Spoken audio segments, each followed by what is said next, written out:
Hi friends, அழகு அழகு சீரியலில் நாளைக்கு என்ன நடக்க போகுது அப்படிங்கிறத இந்த வீடியோவில் பார்க்கலாம்.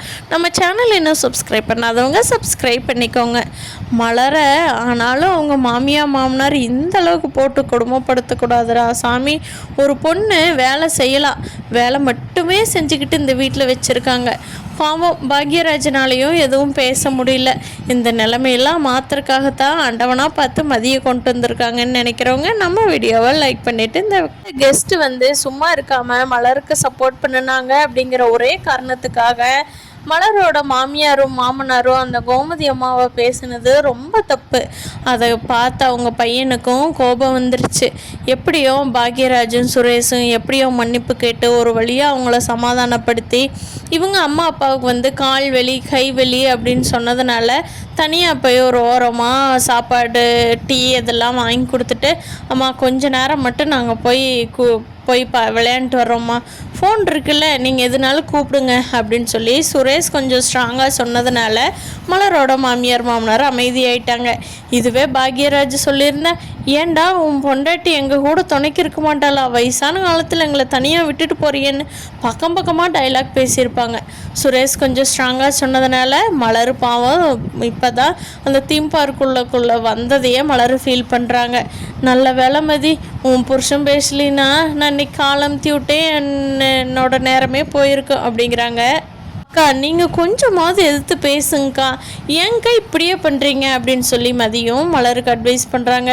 எங்கே மதி, நான் இப்படியே இருந்து பழகிட்டேன், என்னால் மாற்றவே முடியல. நீ பேசுகிறப்பெல்லாம் எனக்கு ஆசையாக இருக்குது மதி, ஆனால் என்னால் மாற்றிக்கவே முடியலேன்னு பாவ புலம்பிட்டு தீம் பார்க்குள்ளே போகிறாங்க. அந்த அம்மாவங்களை மட்டும் தனியாக உட்கார வச்சதுனால மீனா வீட்டுக்காரரு ராஜி எல்லாருமே உங்களோட சேர்ந்துக்கிட்டாங்க. கோமதி மட்டும் ஐயோ இந்த பெரிய ராட்டினம் எனக்கு ஆகாதுப்பா அப்படின்ட்டாங்க. இவங்க எல்லாரும் ஜோடியாக சேர்ந்து ராட்டினத்தில் உட்காந்துக்கிட்டாங்க. அப்போது சுரேஷும் மதியும் கூட ஒரு இதில் உட்காந்துருக்கிறப்போ சுரேஷ் கேட்குறாங்க மதிக்கிட்ட, என்ன மதி இதுக்கெல்லாம் பயம் இல்லை அப்படிங்க. நான்லாம் பயக்க மாட்டேனே அப்படிங்கிறாங்க மதி. அதுதானே, நீ எங்கே பயந்துருக்கிற, மனுஷங்களுக்கே பயக்க மாட்டேன், இதுக்கா பயப்ப அப்படின்னு சுரேஷ் மனசுக்குள்ளே நினச்சிக்கிட்டாரு. ராட்டினமும் சுத்த ஆரம்பிச்சிட்டாங்க. அப்போது மதிக்கு பயங்கரமாக பயமாயிருச்சு. வேகமாக சுரேஷோட கையை இறுக்கி பிடிச்சிக்கிட்டாங்க. அப்போ சுரேஷ்கே ஒரு நல்ல ஃபீலிங் கிடச்சிது. எப்போவுமே ஒரு மாதிரியே பார்த்து பழகின சுரேஷ்க்கு இந்த ஃபீலிங் ரொம்ப புதுசாக இருந்துச்சு.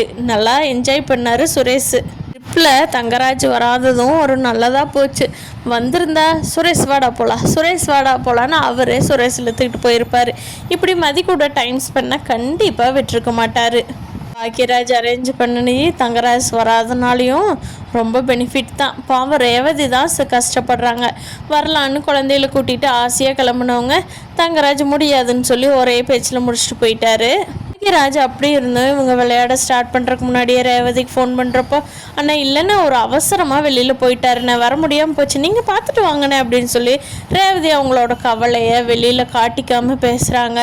அப்போ பாக்யராஜ், ஏம்மா குழந்தைங்களாம் வந்தால் நல்லா விளையாடுவாங்கல்ல, நான் வேணா உங்களை கூட்டிகிட்டு வரட்டுமா, மாப்பிள்ளை வரலைனாலும் பரவாயில்ல அப்படிங்கிறாங்க.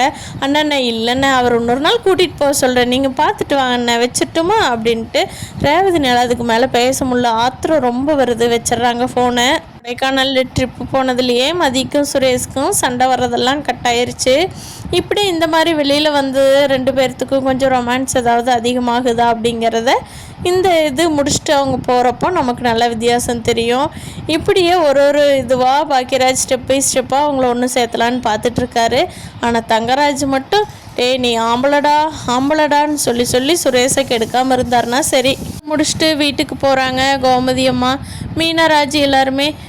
மலர் மதி நாங்கள் வீட்டுக்கு போன உடனே கிளம்புறோம், இந்த பையன் வந்துட்டான்ல கூட்டிகிட்டு போயிடுவான், இன்றைக்கி எதுவும் நைட்டு டிஃபன் செய்ய வேண்டாம்மா, நாங்கள் போகிற வழியில் பார்த்துக்குறோம் அப்படின்னு சொல்லிட்டாங்க. அம்மா நீங்கள் ஒன்றும் வருத்தப்படலை அப்படிங்கிறாங்க.